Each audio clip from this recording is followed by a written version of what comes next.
Вчера мы уже очень близко подошли к завершению исхода.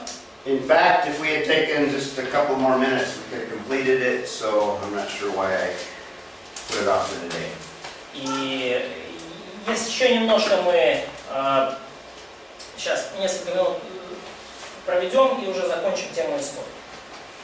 Our fifth implication of the Exodus Пятое наше вывод, который мы делаем из событий исхода, is that when God worked in Egypt, He was actually giving us a foretaste of future judgment.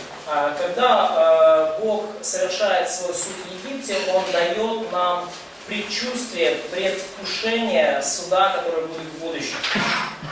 And what we will learn, if you would get into the book of Revelation, И что мы увидим, когда мы уже переходим к книге Откровения, and you look at the trumpet judgments that are described in chapter 8 and 9, и вы видите вот этот суд труб, который описан в главах 8 и 9. you'll see that some of the trumpet judgments are very similar to the plagues of Egypt.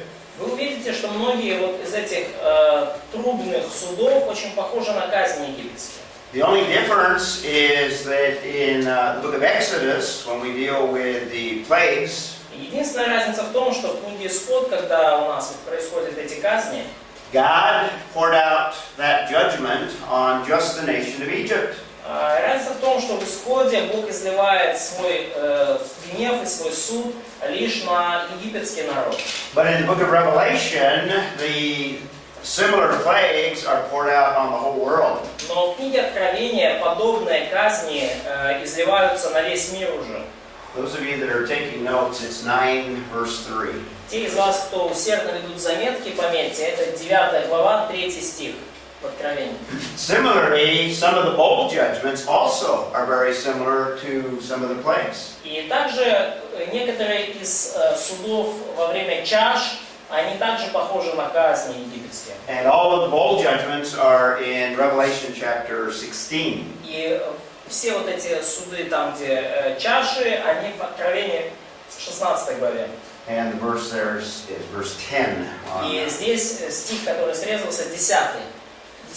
So what God is demonstrating is that He has power and He can pour it out in whatever quantity He desires. И что Бог показывает нам через это, что Он обладает всей властью, всей силой, и Он может изливать свой гнев в любых количествах. He demonstrated His power by pouring out the plagues over the Egyptians. Он продемонстрировал свою власть и силу, излив свой гнев на египтян. And the Egyptians were able to see that God is the only true God. И египтяне смогли увидеть, что Бог, Яхве, это единственный истинный Бог. Also, the children of Israel were able to see that Yahweh is the only true God. Their God was the only true God. Также сыны Израилевы смогли увидеть, что их Бог, Яхве, это единственный истинный Бог. And that He can act in a supernatural way if He so desires. И что Он может, If He so desires. да, и что Он может действовать могущественными путями, если на то есть Его желание. So also, preceding the second coming of Jesus Christ, of the Messiah, И также вот эти чаши, эти суды предшествуют приходу Иисуса Христа как Мессии. the whole world is going to be aware of the omnipotence of the Almighty God. И весь мир уже будет знать всемогущество всемогущество Бога, который может все. So the point I'm making is what we have in the book of Exodus, it gives us a foretaste of the final judgments that God will pour out. И что мы видим, что я хочу сказать, что в книге Исход мы видим предвкушение того гнева, который зальется в будущем. One of the main things I hope you're seeing from this course И одна из главных вещей, которые, я надеюсь, вы увидите в течение этого is курса, all of the Bible works together and fits together as a unit. это то, что вся Библия, она работает вместе, и она, как сказать, прилегает друг к другу, да, то есть она является одним целым, и все части взаимосвязаны друг с другом. So the events that we see early in the Old Testament, События, которые мы видели ранее в Ветхом Завете, none of them are isolated events without any relationship to anything else. ни одно из них не является изолированным каким-то событием, не связанным ни с чем остальным. God's revelation has a consistency and a unity to it. Божье откровение несет в себе постоянство и единство, взаимосвязь. This is just a little illustration of И that. это просто небольшая иллюстрация этого.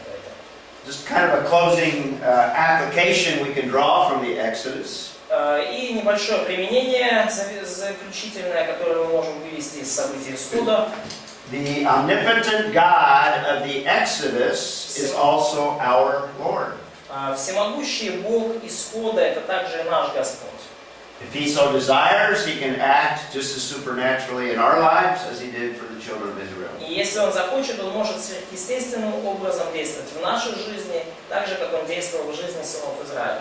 So if He does not, for example, heal illness, И если Он не исцеляет какую-то болезнь, we can trust it's not because He doesn't have the power to do it, то мы можем доверять Ему в том, что это не из-за того, что у Него нет на это силы. but we can trust that He has a different purpose in our lives for allowing us to go through the things we go through.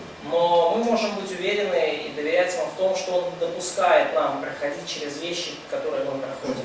Sergey was asking another little thing that was left over from yesterday. Сергей спрашивал там небольшую вещь, которая осталась с вчерашнего дня. For the biblical foundation for government. Библейское основание для правительства. And as I was thinking about it last night, I should have had you all come up with a biblical foundation for И government. я так подумал вчера вечером, хорошо бы, чтобы вы сами выработали это библейское основание для правительства. And then after you make your suggestions, then I can show the slide that I've got. И после того, как вы свои предложения внесете, я покажу вам слайд, который у меня есть. This one's not translated because that was one of the things I omitted because I'm cutting back. Это слайд не перевели, потому что я решил его выбросить из курса, чтобы ужать его немножко. But I've been encouraging you throughout this course. The Bible is the foundation for all things. Но я ободряю вас в течение оставшегося времени курса. Библия является, то есть я ободряю вас весь курс. Библия — это основание для всех вещей. So no matter what area of life, what you need to do is to think through what is the biblical worldview concerning that one particular area. И какой бы сферы жизни вы ни касались, вы всегда можете размышлять о том, какой же библейский взгляд на эту сферу жизни. That's what you want to do when we approach all of life with a biblical worldview. И это то, что нам нужно делать, если мы хотим ко всей жизни относиться с библейской позиции. So whether it's politics or history or science, И будь то политика, наука, история, we can come up with a biblical foundation for it. мы в любом случае можем выработать какое-то библейское основание для этой сферы. And where's the starting point for all things? И Where is the starting point И for all где things? же отправная точка для любого вот этого основания? Бог. Да. Always God. Every one of them starts with God. He's the one. Все начинается с Бога. He's not only creator of all things, but He's the originator of all things. Он не только творец всякой вещи, но Он и всякая вещь, она стоит на нем. So let you suggest some things. What would you include in a list of principles that are the foundation for government? Ну вот вопрос к вам, да. Что бы вы включили в библейские принципы для правительства? The first one, obviously, would be what? Первое, что будет? Бог дает правительство. God gives us government. Government comes from God. It originates in God. Правительство исходит от Бога. But even before that, you can even go all the way to Genesis. И даже до этого вы можете заглянуть в книгу «Бытие». And I think what Katya probably is referring to is Genesis chapter 9, where God institutes human government. И я думаю, то, на что Катя ссылается, это Бытие 9 глава, где Бог устанавливает земное правительство. But you can usually go all the way to Genesis chapter 1 to find the beginning of a foundation for any area.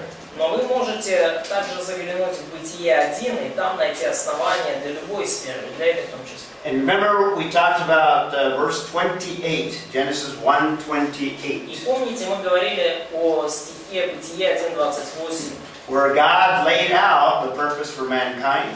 где Господь изложил цель для человечества.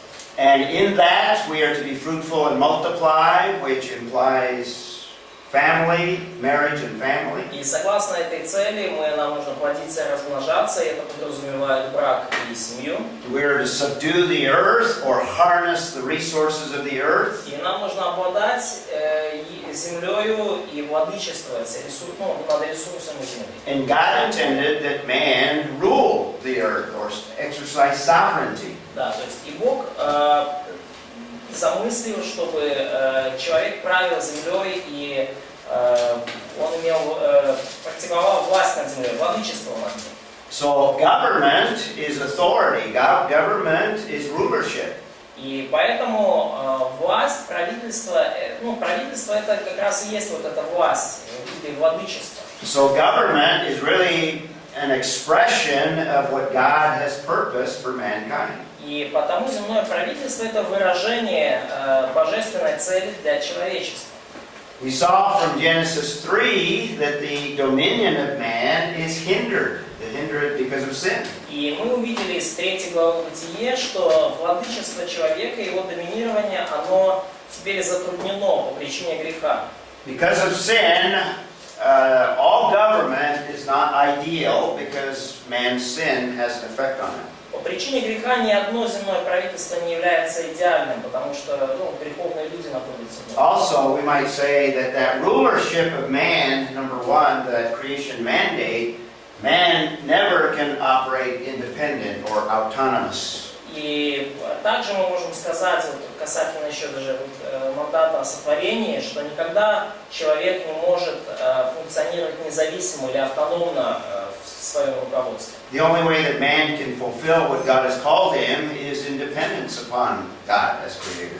И единственный способ, как человек может исполнить порученное ему Богом, это быть в зависимости от Бога Творца. So we can draw principles from Genesis 1 concerning government. И потому мы можем вывести принципы из Бытие 1 касательно правительства. And we need to take into account sin and the damage of sin from Genesis 3. И нам нужно принять во внимание грех и его последствия в Бытие 3 главе. And then thirdly, Katya and some of the others, Vitaly said, И в-третьих, то, что сказала Катя и Виталий, it's established by God, правительство установлено Богом, not man's culture. не человеческой культурой. And that's the Genesis 9 passage. И это вот отрывок Бытие 1. Now, I emphasize the covenant because I think the covenant is very, very important. Я подчеркиваю завет снова, потому что заветы крайне важны.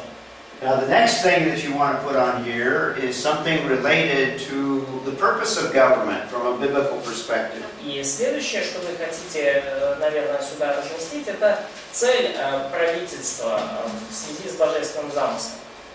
Think through why did God establish government after the Genesis flood? Подумайте о том, почему Бог установил земное правительство после потопа. And by the way, this is the third major institution that God establishes. И, кстати, это третье важное такое установление, институт, который Бог утвердил на земле. He established marriage. Бог утвердил брак. He established the family as an institution. Бог утвердил семью как In fact, the two институт. go together. На самом деле, конечно, два этих момента идут вместе. And thirdly, he established human government. И в-третьих, он установил земное правительство. So number 4, what would you say the purpose of И government? четвертый пункт. Как бы вы сформулировали цель земного правительства?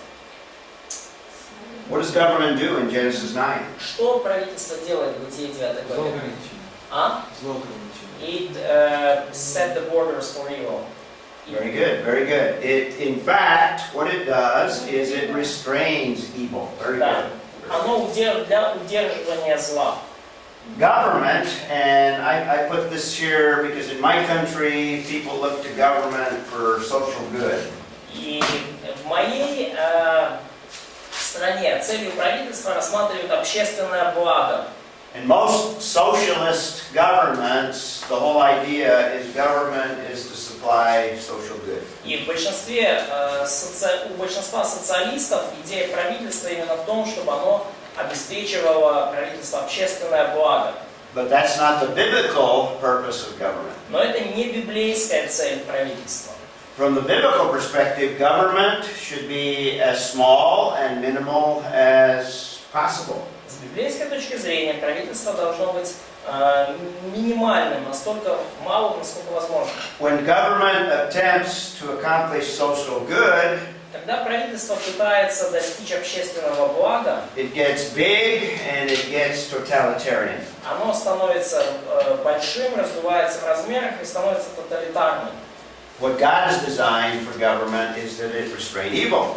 Божий замысел для правительства в том, чтобы правительство ограничивало зло. And in Genesis 9, it was established primarily for capital punishment. И в Бытие 9 мы видим, что правительство было установлено конкретно с целью осуществления смертной казни. А можно стих для этого? Can you quote the verse? In Genesis 9? Genesis 9, when it talks about murder there. А можно сюда Римлянам 13 главу? Can we add also Romans 13? Yes, absolutely, in the New Testament. Да, это вот отрывок в Новом Завете правительства. Yeah, beginning in verse 5. Начиная со стиха 5. This is the 5 through 7. Wait a minute. 5 and 6 are the passages that theologians base human government on. Отрывки 5 и 6 это те, на которых богословы основывают доктрину о земном правительстве. Now, it's not clearly stated, in other words, it doesn't use the word government. Ну, конечно, оно может здесь немножко не настолько ясно сказано, не используется слово правительство. But it's from those two verses that theologians come up with the idea of human government established by God. Но вот из этих стихов богословы выводят идею земного правительства, установленного Богом. Get a comment? No? Не, Римлянам 13 глава. Romans 13. Oh, yeah, okay. Number 5, when we come to chapter 11, И пятый пункт. Когда мы приходим к 11 главе Бытие, and God establishes nations, и Бог устанавливает там нации, or scatters mankind such that nations form, или, можно сказать, рассеивает народы так, что нации, естественным образом формируются. government is one of the elements of nations. Правительство является одним из элементов нации. So God intends national entities, not a one world system. И потому Бог хочет, чтобы были вот такие национальные образования, то есть существовали нации, а не одна мировая нация или одно мировое правительство. Even though throughout history man has tended towards desiring and attempting to establish a one world government, totalitarian. Даже несмотря на то, что в течение истории люди постоянно пытались установить такое вот тоталитарное правительство, которое бы руководило всем миром. Remember our foundation for nations that I gave you? Помните то основание для наций, которое я вам дал? God has a purpose for nations all the way through history. У Бога есть цель для наций в течение всей истории. There's only one government that will work on a worldwide basis. И есть только одно правительство, которое работает на всемирной основе. And that's when Messiah reigns over the kingdom. И это правительство придет тогда, когда Мессия воцарится в своем царстве. But all other human organizations are national, not worldwide. Но все другие земные организации, они ограничены нациями, они не являются всемирными. So government is an element of these national entities. И поэтому правительство это часть вот этой национальных образований. Now another thing that we see in the Old Testament is that God uses mediators in His theocracy or His government to administer His government. Да, то есть еще что мы видим, особенно в Ветхом Завете, что Бог использует посредников в ну как, теократии или боговластии, то есть посредников, которые осуществляют божественную власть на земле. He used judges and he used kings Он использовал вначале судей в Ветхом Завете, потом он использовал царей, to manage his nation, his people. чтобы руководить своим народом, своей нацией. And we're going to look at the law next, and the law is an important element of the government that God institutes amongst his people. И мы рассмотрим следующим пунктом закон. И вот закон — это очень важный элемент, с помощью которого Бог установил среди своего народа, и с помощью которого он правит своим народом. Андрей, можешь, пожалуйста, перевести? Как пятое записать? Пятое. Национальное образование. Ага. Ну или просто нации. Вопрос. В Конституции написано, что народ есть власть. Как это In- быть? Ну, это правильно считать? In the Ukrainian constitution and in a lot of other constitutions, it's written that people are the source of power, of authority in the country. So is it right from, biblical perspective? I think so. Да, я думаю, да. People under God, yeah. Люди, которые под Богом, да. I think there's a balance. The biblical balance is God. We'll see from the period of the Judges И мы увидим это, такой баланс, вот, например, в периоде судей. that God gave freedom to the nation of Israel. Бог дал народу израильскому свободу. And people, during the period of Judges, I think God intended, in fact, before the Judges, God intended that people regulate themselves. И я думаю, что до периода судей, before the period of Judges, Бог вообще намеревался, чтобы люди как-то сами управлялись своей жизнью и регулировали взаимодействие. Under the law. Согласно закону. And God was their king. И чтобы Бог был их царем. And judges were raised up to deliver the people. But they had considerable freedom, individual Но и rights. судьи Бог поднимал только для того, чтобы освободить народ, в случае всяких многоразных. So I think the biblical picture of government is a balance between individual freedom and leaders that regulate. И я думаю, что вот библейский взгляд на правительство — это баланс между личной свободой людей и руководством со стороны лидеров. We'll talk some more about it. Мы поговорим об When we этом. talk about the judges Мы or поговорим о суде. the conquest, the major event. Или, точнее, его завоевание. Yeah, God wanted to rule His people. That's why it's called a theocracy. То есть, вообще-то Бог хочет сам управлять своим народом. Это вот то, что мы называем теократией. But He delegated authority to certain individuals Но to lead. делегировал, передал часть своей власти определенным людям, посредникам.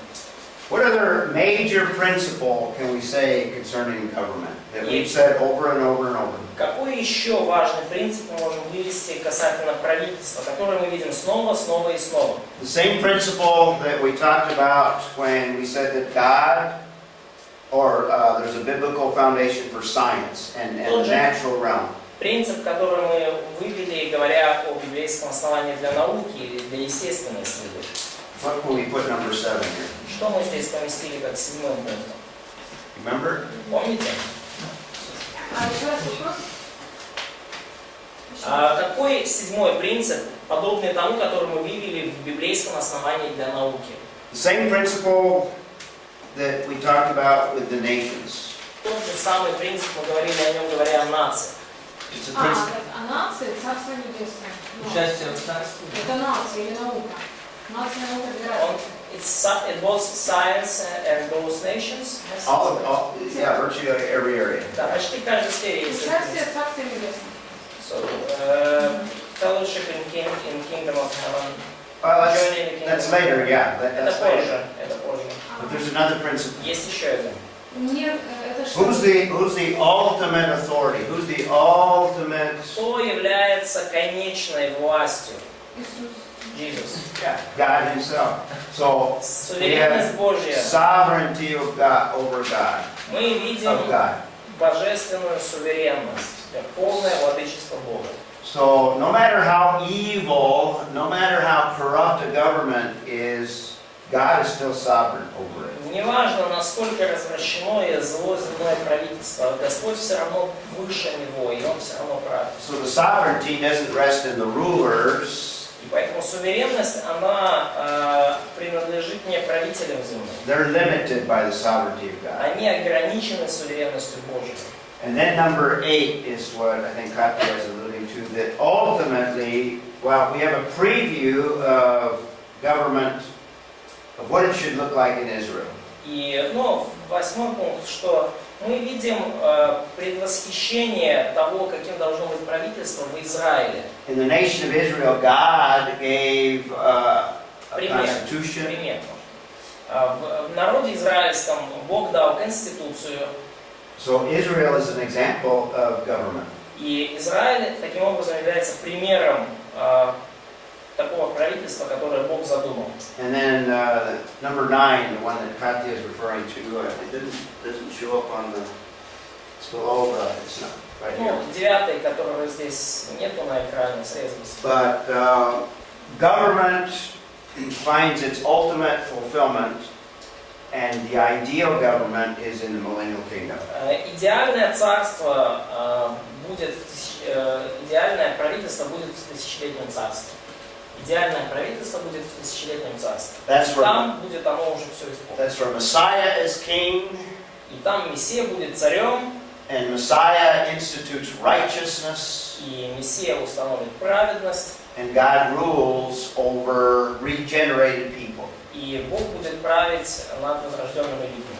And what history is demonstrating is that all of the other governments fail. И что нам показывает ясная история? Все остальные правительства терпят неудачу. Ukrainian government will fail. The government of the United States is going to fail. Украинское правительство потерпит неудачу и падет. Американское правительство также падет со временем. The Soviet Union failed. Советский Союз, правительство там уже пало. The only one that is successful is the one where God is the king. Единственное успешное царство будет тем, где сам Господь. So number 9 is the ultimate kingdom of God. И поэтому девятый пункт, конечное, самое, такое конечное царство, это царство самого Бога. Okay, let's take a look at the next major event. Давайте посмотрим следующее важное событие. Wait a minute. This is. We already looked at this one.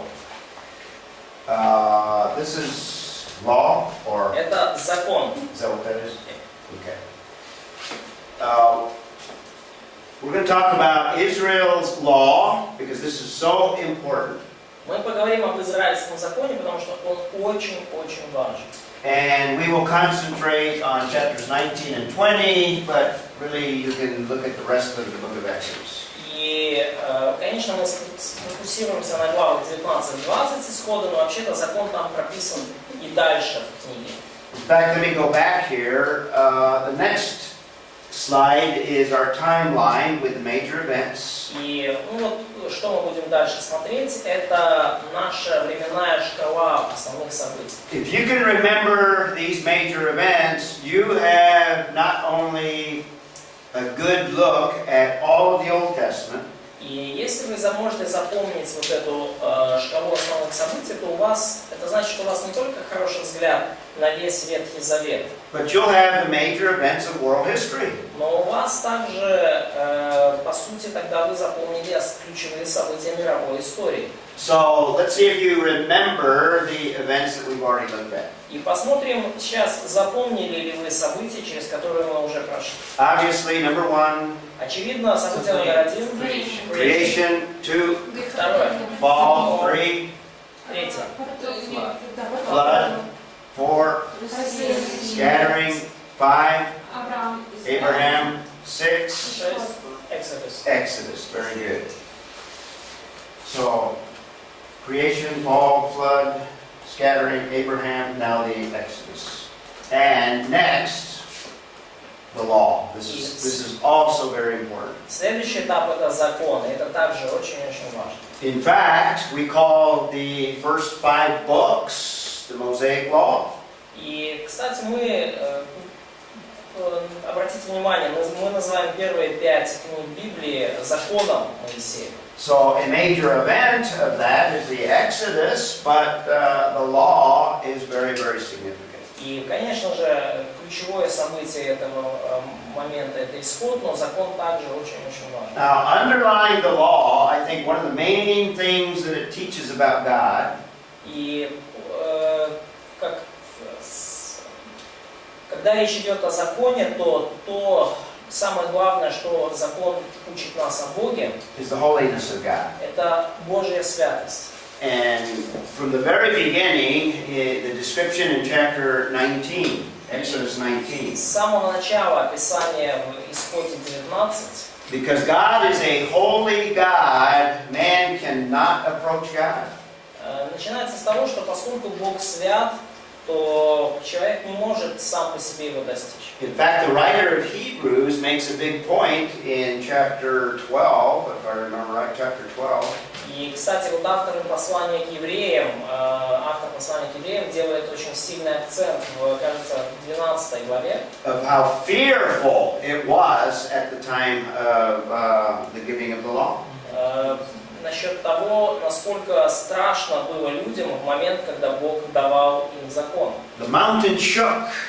Горы тряслись. There's fire. Гора тряслась. And God told Moses to tell the children of Israel, don't even touch the mountain. Don't come up, don't touch the mountain. Бог сказал Моисею, чтобы он передал сынам Израиля, даже не прикасайтесь к горе, не подходите к ней. If even an animal touches the mountain, it should be killed. Если даже животное коснется горе, оно умрет. So the holiness of God is the underlying attribute.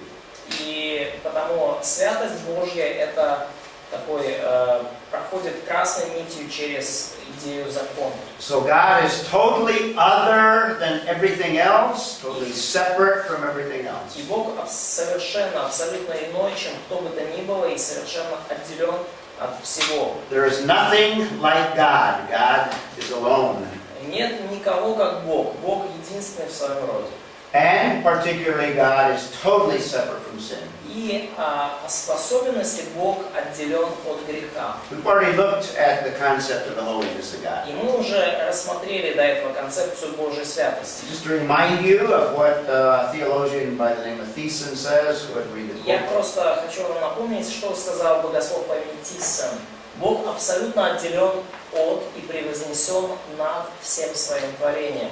И Он также равно отделен от всякого морального зла и греха. So God is absolutely separate from everything else. Иными словами, Бог совершенно отделен от всего остального. And Thiessen says particularly moral evil and sin. И Тиссен конкретно говорит об отделении Бога от морального зла и греха.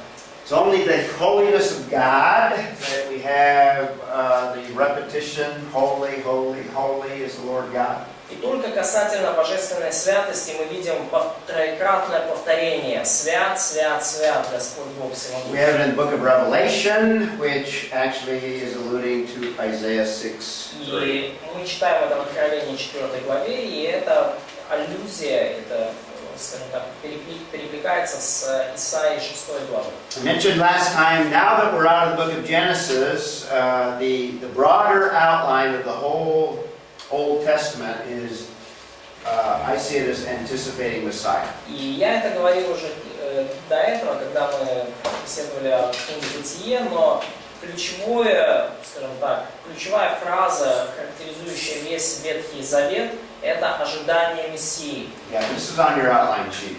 Это вот в вашем плане. So in Genesis, we have the origin of all things, the origin of Israel particularly.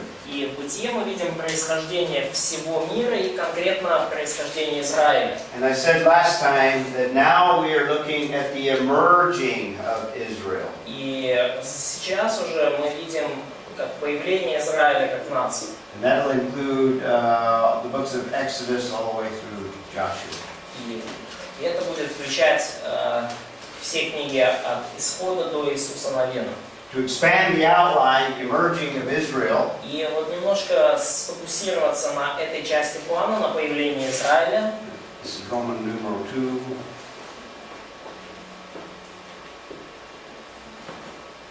Ну, вот это как вторая часть.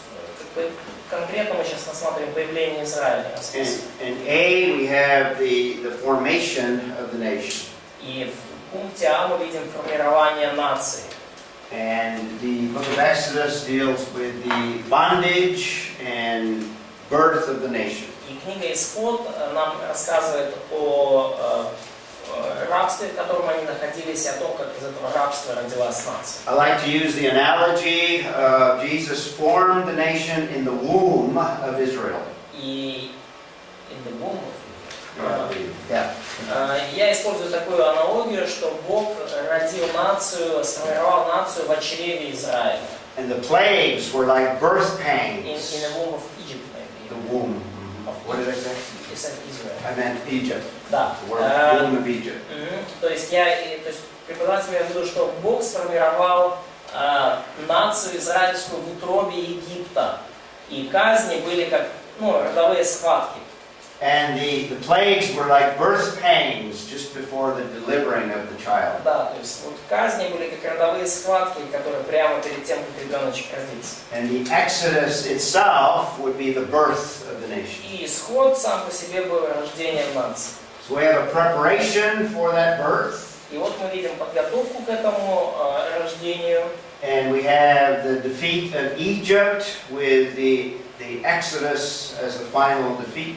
И мы видим поражение Египта в процессе исхода, и это такое ключевое поражение Египта. Now, chapter 19 through chapter 31, we have the revelation at Sinai. И в главах с 19 по 31 мы видим откровение на Синае. Or you might call that the giving of the law. Или вы можете назвать это получение закона. So God is going to give the nation of Israel their law. И потому мы видим, что Бог дает израильскому народу свой закон. Looking at this in kind of long periods here, Давайте посмотрим на это вот такой в более удлиненной временной шкале. this is actually the chronology of the book of Genesis. Вот это хронология книги Бытие вот So здесь. all of this is Genesis.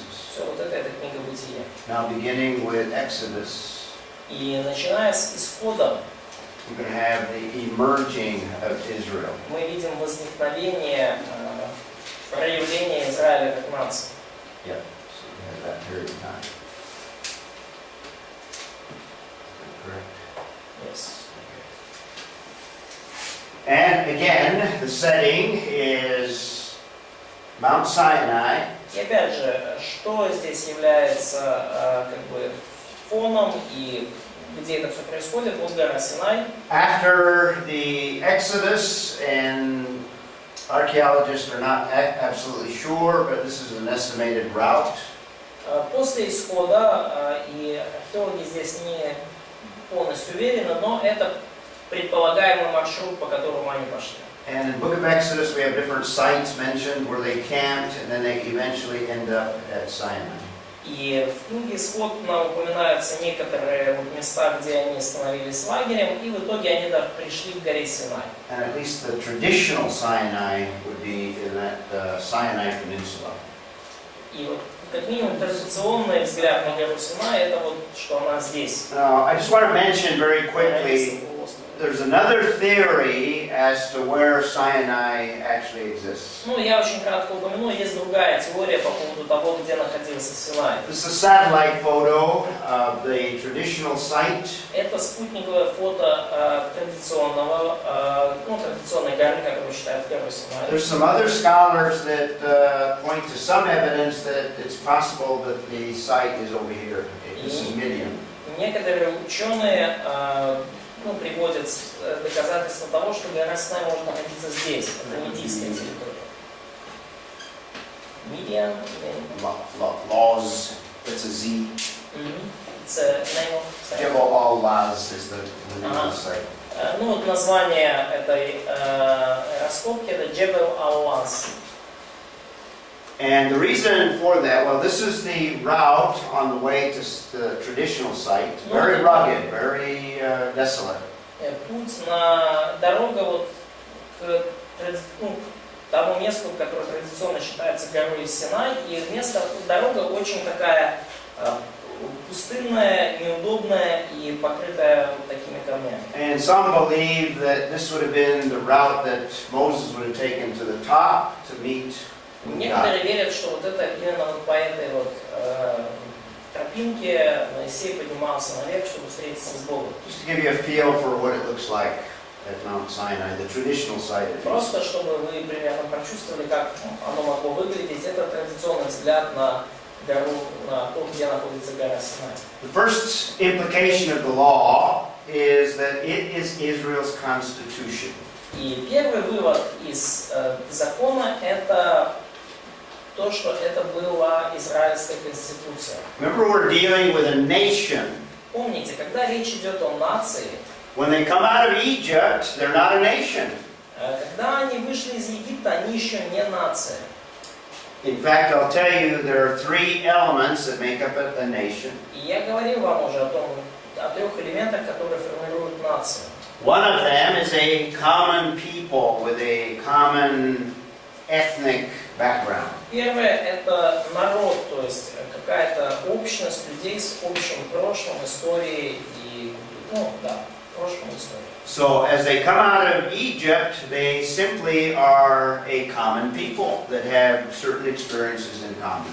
И когда они вышли из Египта, они просто группа людей, обычные люди, которых есть просто между которыми есть что-то общее. They have a common bloodline that goes all the way back through Abraham. У них общее происхождение, которое от Авраама. So they're a distinct people, but that's not a nation. That doesn't make a nation. И они являются особым народом уже, но они еще не нация. Second element of a nation is the nation needs a constitution. Второй элемент нации нужна конституция. The Mosaic law serves as Israel's constitution. И закон Моисеев послужил именно такой конституцией для Израиля. These are just photographs to give you a feel for what it looks like there at Sinai. It's a new site. This is the traditional site. This is Jebel Musa, traditional site. Это традиционная также гора, которую считают Синайской, примерно так она выглядит. So the children of Israel would be camped in the valley below. Сыны Израилевы расположились лагерем где-то в этой долине. And we have the setting. If we had more time, we could look at the specific verses 1 through 8, which gives us a setting for the whole law. И если бы было время, посмотрели бы Исход 19 главу 1-8 стих, который задает параметры для всего дальнейшего повествования и закона. Won't read all the verses, but let's read a couple of them at least. Давайте хотя бы несколько, не все, но несколько прочитаем. Оксана, we always have you start off, so read verses 1 and 2. Оксана, с тебя мы всегда начинаем, поэтому прочитай, пожалуйста, стихи 1-2. Исход 19, 1-2. Третього місяця по виходу Ізраїлевих синів із єгипетського краю, того дня прибули вони на Синайську пустиню. І рушили вони з Рефідіму і пішли до Синайської пустині, та й отаборилися в пустині. І отаборився там Ізраїль на Преподає. Okay, so we have a little bit of the setting. Well, after the wilderness, they're at Sinai. We have a time frame. This is real history. У нас устанавливаются некоторые исторические параметры. Они в такой-то день пришли в пустыню Синайскую, пришли туда, стали там. То есть это все реальная история. Galia, read 3 and 4. Moses goes up to God. 3-4 Галя, прочитай, пожалуйста. А Мойсей увійшов до Бога, і кликнув до нього Господь із гори, говорячи: «Скажи так дому Якова, і звістиш синам Ізраїля. Ви бачили, що я зробив був в Єгиптові, і носив вас на крилах орлиних, і привів вас до себе». Okay, what does God instruct there, or what does He remind them of? О чем Бог напоминает им здесь? О чем Бог напоминает им здесь? About Exodus. The Exodus. About His deliverance and salvation. The great power that He displayed at the Exodus. О великой силе, которую Он продемонстрировал в Исходе. Katya, verse 9 or 5 is very important. Хотя 5 стих очень важно. 5 and 6. 5 и 6. Итак, если вы будете слушаться голоса моего и соблюдать завет мой, то будете моим уделом из всех народов, ибо моя вся земля. а вы будете у меня царством священников и народом святым. Вот слова, которые ты скажешь сынам Израилевым. Okay, what sticks out in verse 5? What's very important there? Что бросается в глаза в 5 стихе? Что здесь крайне важно? Ну, то, что нужно слушаться. They need to obey God. Okay, they need to obey God. What else? Что еще? The importance of obedience, yes. Важность послушания. Да. The whole earth is God's possession. Yeah, there's something else in there though. Но есть здесь еще кое-что особенное. They will be His treasured possession. Okay, they are a special people. They're going to be a special people related to God. Они будут особенным народом в связи с Богом. There's one other thing I want you to notice, very important. И есть еще одна вещь, которую я бы хотел, чтобы вы увидели, очень важная. What have we've been stressing in this course? The importance of what? Мы в течение этого курса подчеркивали важность чего? Covenants. This is another covenant. Это еще один завет. Mosaic law is a covenant. Закон Моисеев – это завет. It's a legal document. Это юридический документ. Israel's constitution. Это израильская конституция. And then verse 6, as you noted, they're going to be a holy nation that belongs to God. И в 6 стихе вы увидели, что должен быть святой народ, принадлежащий Богу. This is what we've been saying all along. We said that God rejects the world system, and now He's forming His own nation. И вот то, о чем мы говорили раньше. Бог отвергает мирскую систему, и теперь Он будет формировать свою собственную нацию. This is the traditional Mount Sinai, and this is the alternative site that is Там suggested. перед этим была традиционная гора Синай, а вот это та, которая считает, как альтернативная гора Синай, еще одна, которая могла быть The такой. reason it's suggested is because most of the mountain looks and is probably burnt. It looks burnt. И причина, по которой предполагают, что она может быть вот этой горой Синай, это то, что вы видите, да, гора похожа, как будто она сожжена.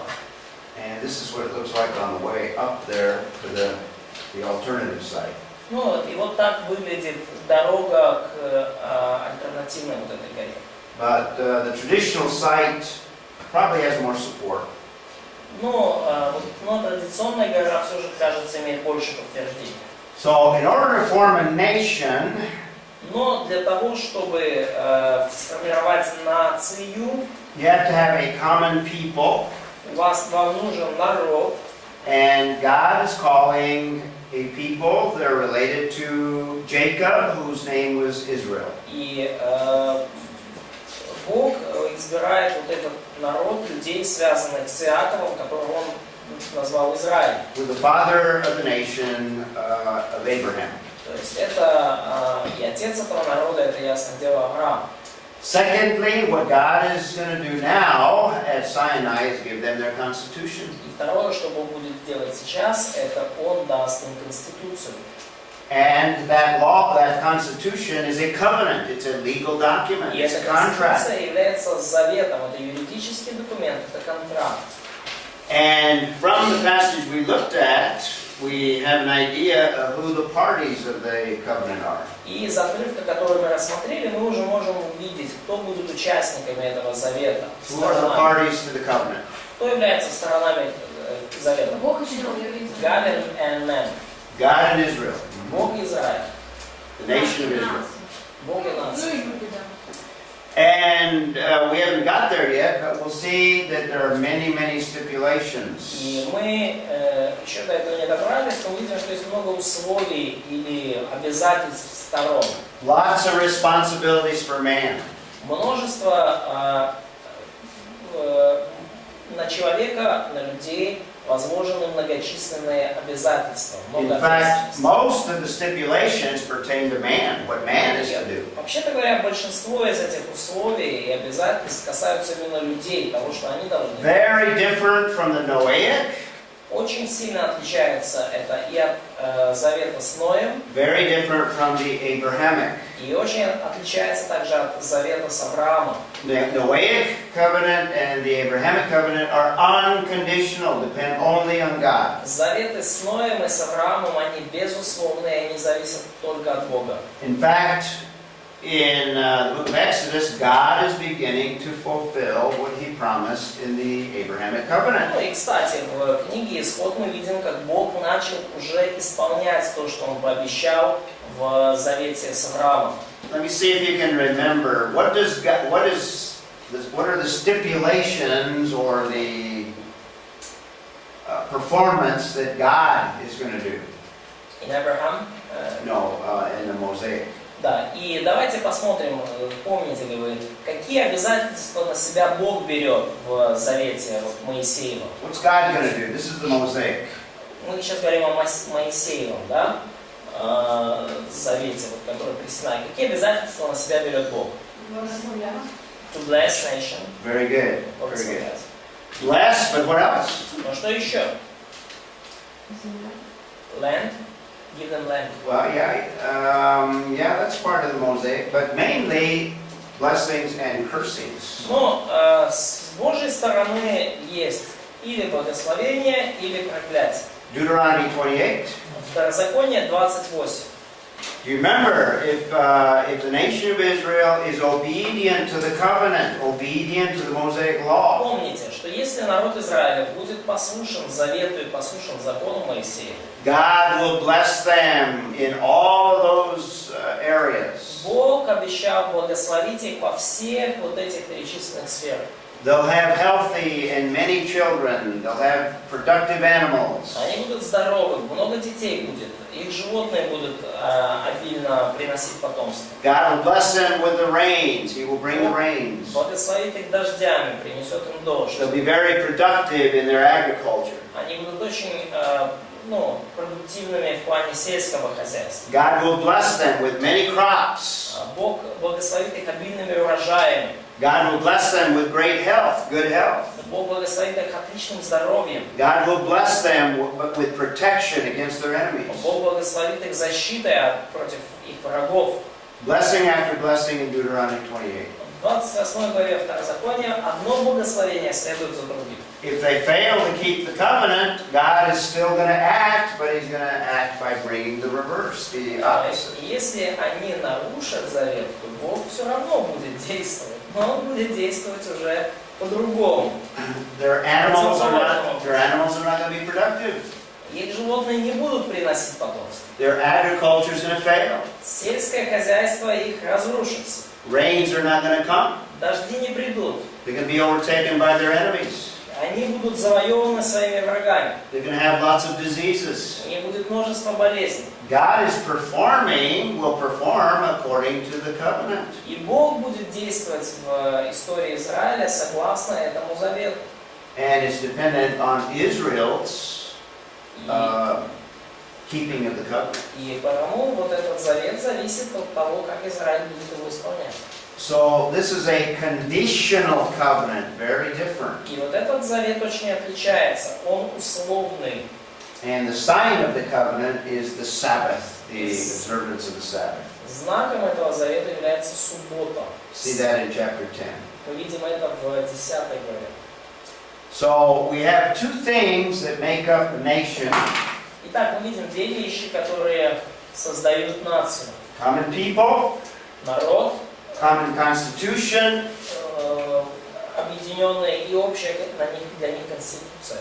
and what's the third thing? We don't have it in the book of Exodus yet. Какая третья вещь, которой у нас нету, кстати, в книге Исход? Land. Common land, very good. Общая земля. Okay. Может там And нация that's Canaan. на заглавие, а не народ. Probably, да, здесь сверху нация. Нация, не народ. Better word. Yeah. Nation. Nation, yeah, там, people. What's that? People. People. Oh, And people. okay, that should be nation. Yeah. Значит, здесь сверху нация напишите, если вы пишете. Okay. Well, let's take a break and Давайте we'll сделаем come back. перерыв, и мы вернемся.